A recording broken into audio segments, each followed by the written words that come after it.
This CoinWeek Podcast is brought to you by PCGS. Stop missing out on the PCGS Collectors Club benefits. Join the club today at pcgs.com/join. Access to the quarterly grading special, updated each quarter on pcgs.com/cc special, just one of the many perks of joining. I'm on the road this week, but before I left, I had a chance to talk to Hubert Walker, CoinWeek Assistant Editor. We talk about the U.S. Mint, the CCAC, and Congress.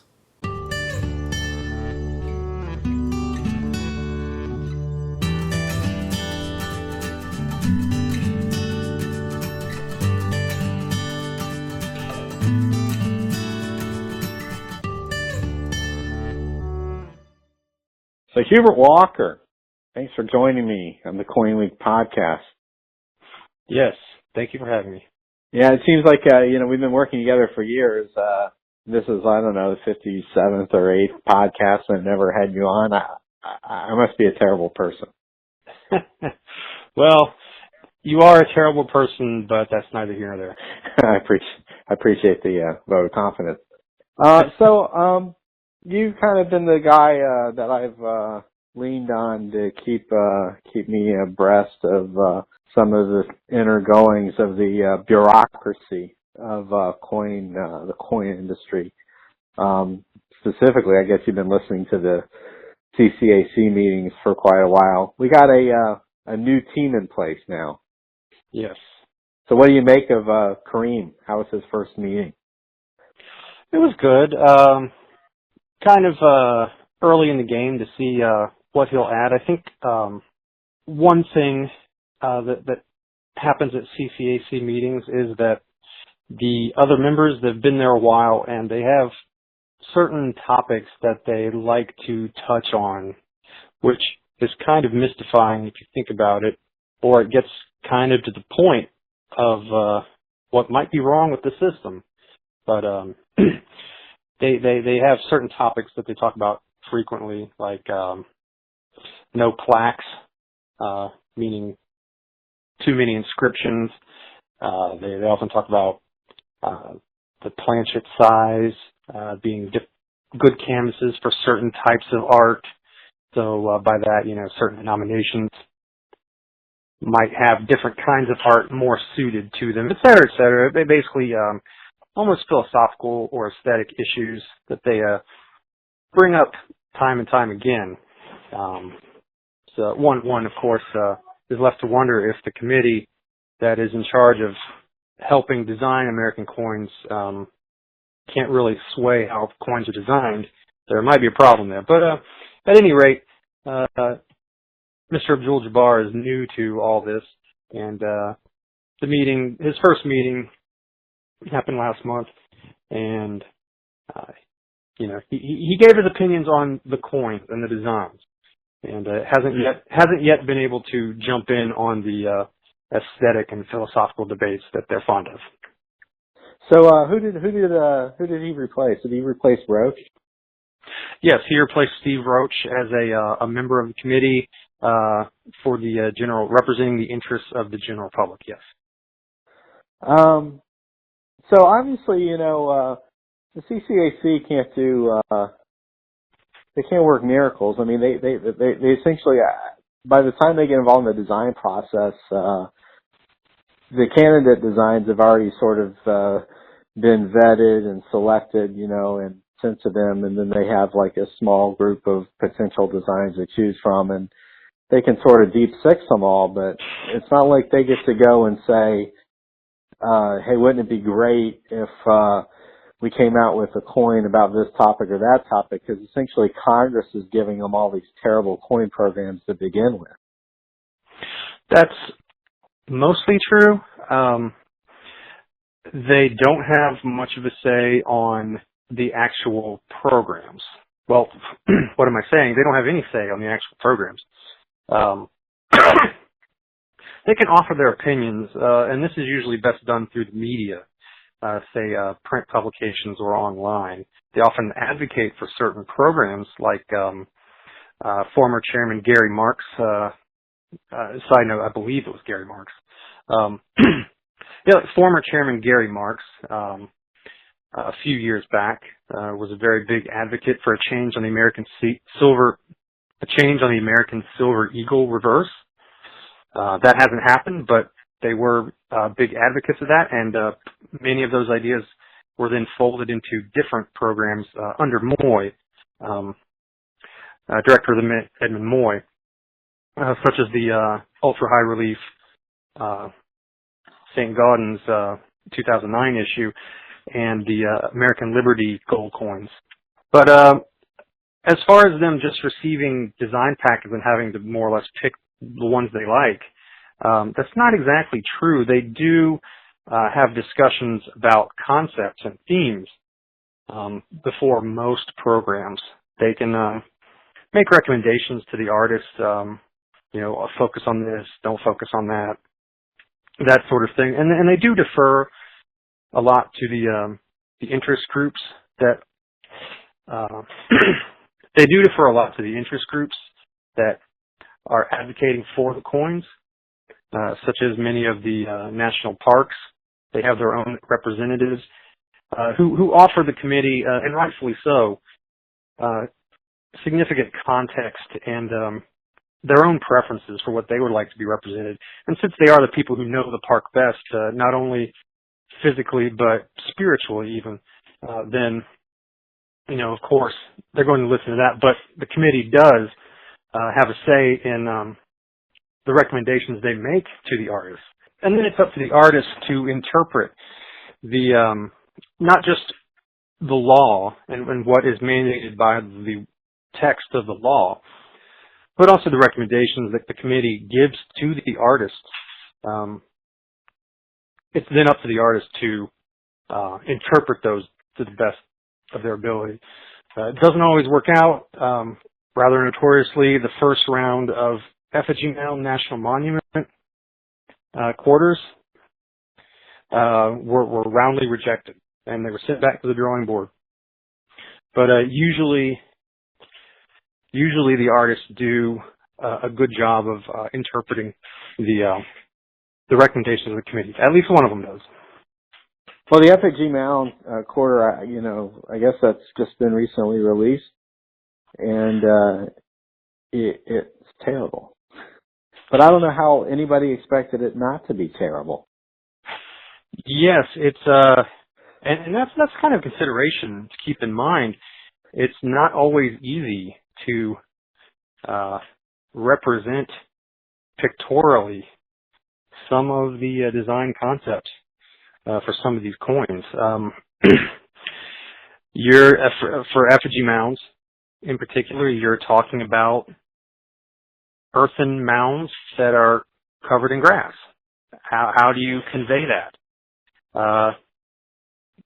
Coiners did for a long time have a system of, I believe it was a heraldic system, if I'm not mistaken, where they would represent different colors by different kind of patterns.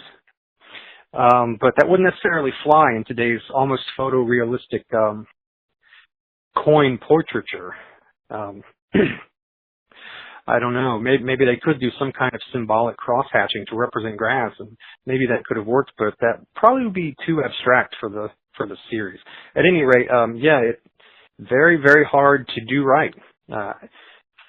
This coin, you might have to say it just couldn't do it, but only so well.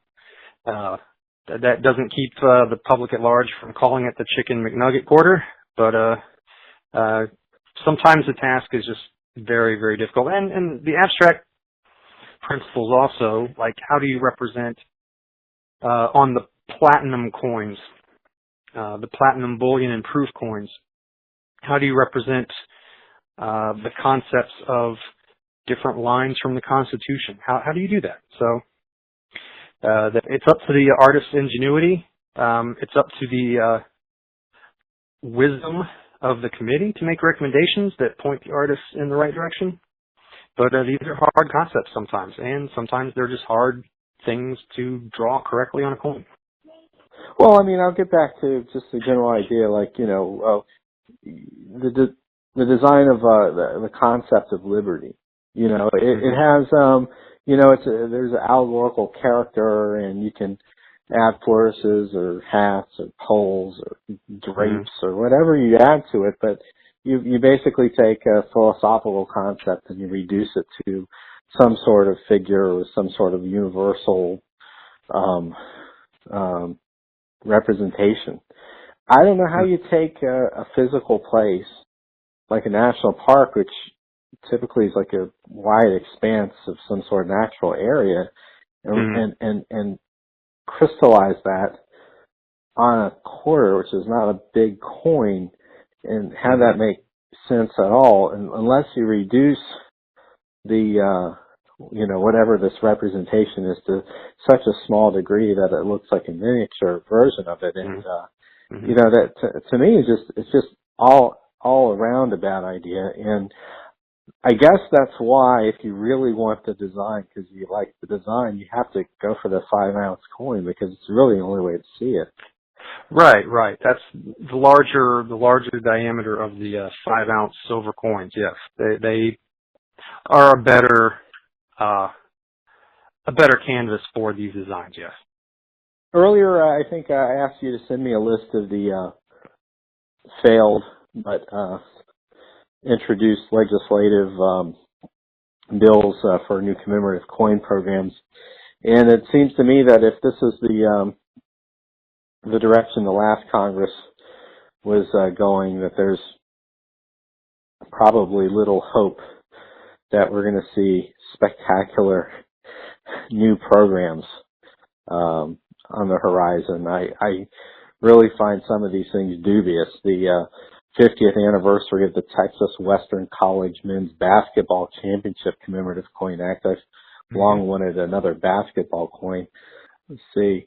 United States Coast Guard Commemorative Coin Act. That one could be decent. Hero Street USA Commemorative Coin Act. What's Hero Street?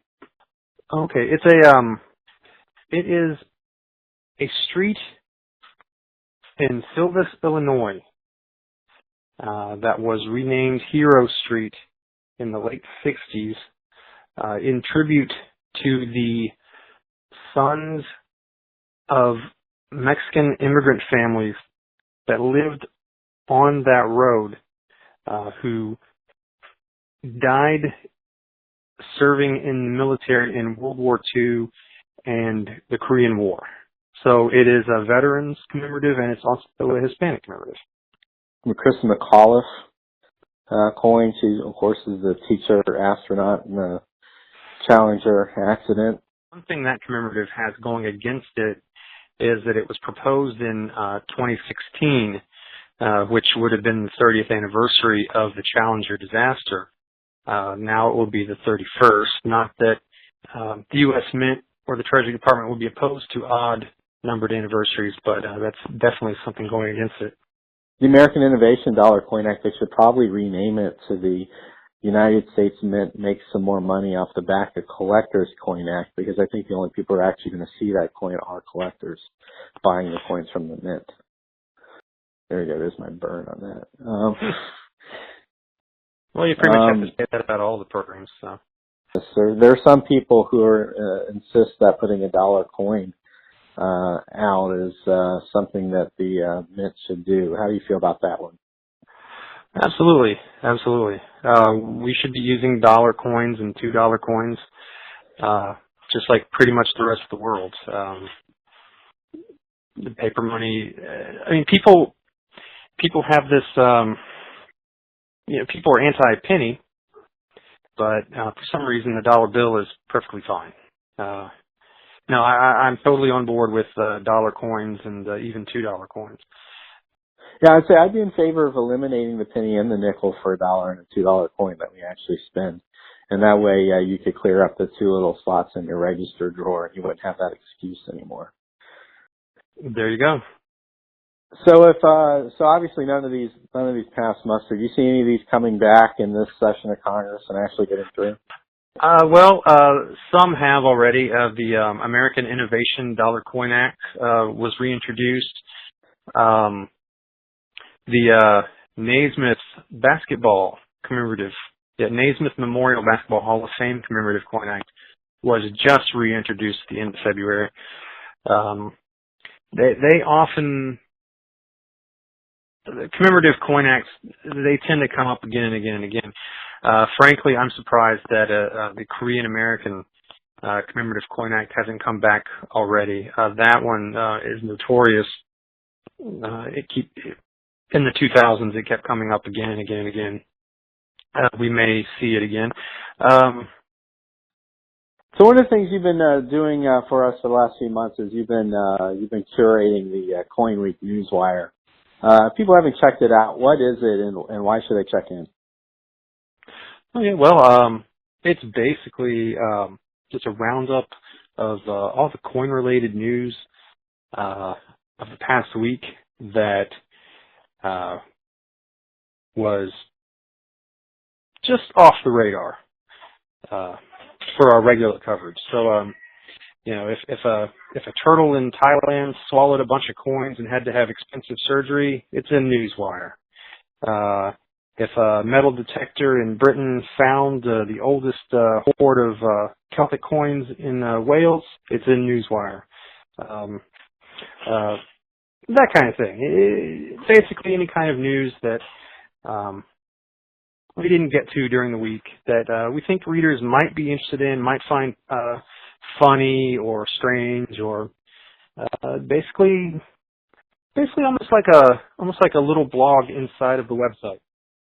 Yeah, do you ever find anything that hits the newswire that we put in there and then later it develops into a big deal, a big story? Are those kind of articles things that would end up in the newswire? Oh, absolutely.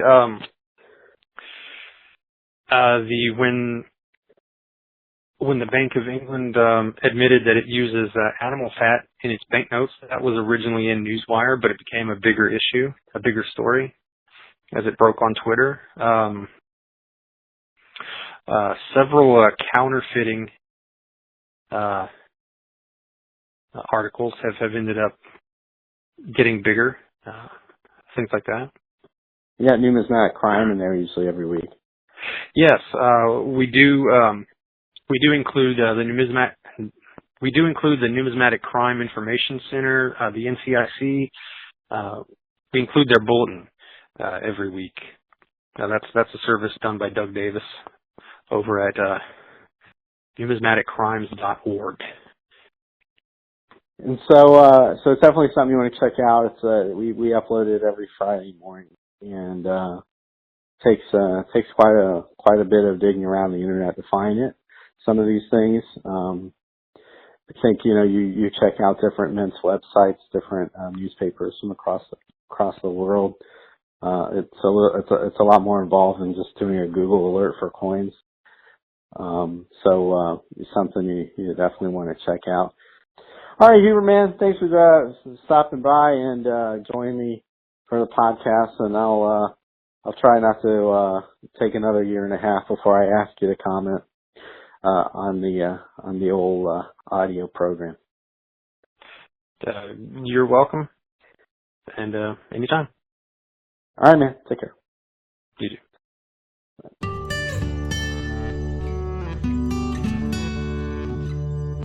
Thanks for listening to the CoinWeek Podcast. If you like the podcast, please tell your friends. You can also download all 57 episodes of the podcast for free on the iTunes Store. And please leave us a review. It really helps. For CoinWeek, I'm editor Charles Morgan signing off.